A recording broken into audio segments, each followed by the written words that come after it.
Cela faisait 8 ans que le championnat du monde de motonautisme n'était pas revenu en France. Le port de La Rochelle-La Palisse accueillait donc 24 katas de 400 chevaux le week-end du 19 et 20 mai. Le temps de rappeler aux Français ce qu'est le championnat du monde de Formule 1 des mers.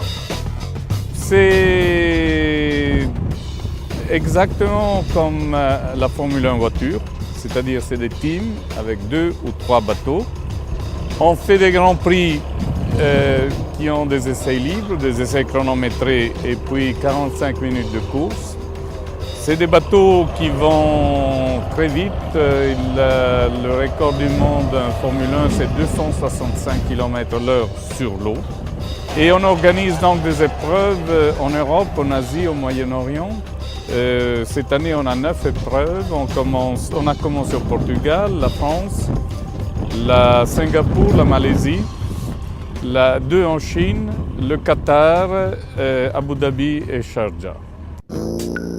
Philippe de Sertène, le plus expérimenté des pilotes français engagés dans la Formule 1 depuis 1995, avec notamment une place sur le podium du championnat du monde en 2001, nous explique comment fonctionnent ces bolides de 500 kg environ, capables d'atteindre 220 km/h en course et qui vont de 0 à 100 en 3 secondes et demie. Un bateau, en fait, c'est une aile, il vole sur l'eau et il faut voler sans s'envoler. Et la répartition des masses à l'intérieur du bateau est excessivement importante en Formule 1. C'est-à-dire que c'est des choix stratégiques. On va définir, une fois que le pilote est à l'intérieur du bateau, le moteur est positionné, le réservoir d'essence qui est ici est sur le centre de gravité du bateau. À partir de ce moment-là, on a plusieurs options.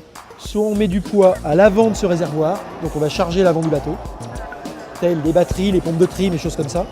Ou on a la deuxième option, si on veut alléger l'avant, de mettre du poids sur l'arrière, et plus ou moins.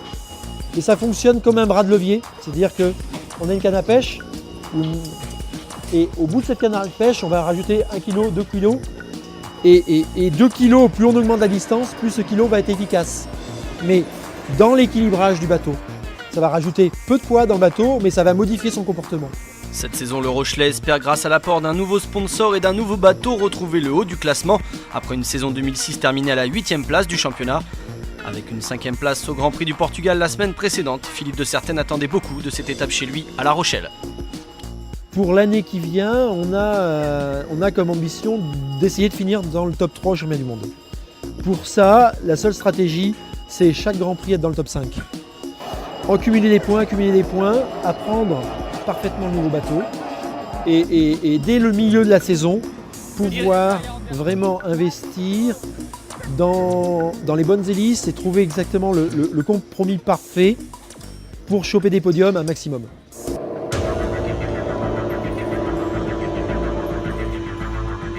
À quelques minutes du départ, la tension devient palpable. La houle qui se lève menace de perturber la course en renvoyant de grosses vagues dans le bassin, mais le spectacle aura lieu quoi qu'il arrive. Philippe de Sertène s'élance lui de la 8e position sur la grille de départ, avec toujours le même objectif en tête. Et on est prêt, le public est là, les gens sont quand même enthousiastes malgré le temps et on peut voir qu'il y a énormément de public. Je vais essayer de rentrer dans le top 5 comme à mon habitude, mais ça ne sera pas facile parce qu'avec mon bateau court, dans la grande ligne droite, je suis un petit peu en difficulté. J'espère qu'on devrait s'en sortir.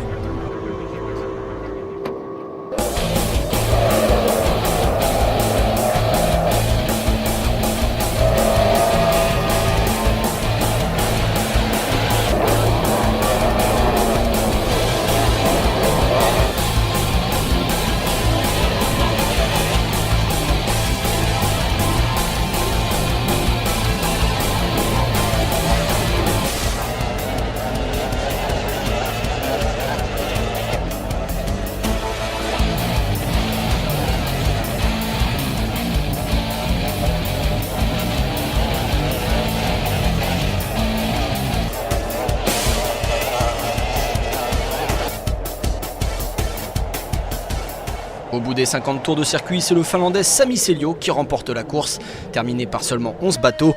Malheureusement pour Philippe de Sertène, son moteur le lâche à un tour de l'arrivée alors qu'il occupe la 3e place du classement. Je me suis beaucoup battu pour ce Grand Prix, pour mon sport. Bon, j'espère avoir fait une belle démonstration de ce que c'était. C'est beaucoup de pression, beaucoup d'attaques. J'arrive trop fort, c'est un nouveau bateau que je ne maîtrise pas encore. Des fois, il y a des réactions. Bon, heureusement, j'ai fait juste un tête à queue. Je suis reparti et puis je remontais vraiment bien, j'étais dans le coup. C'est le moteur qui casse. La déception passée, le Rochelet va rapidement se replonger dans la compétition en vue de la prochaine étape prévue au mois d'août à Singapour.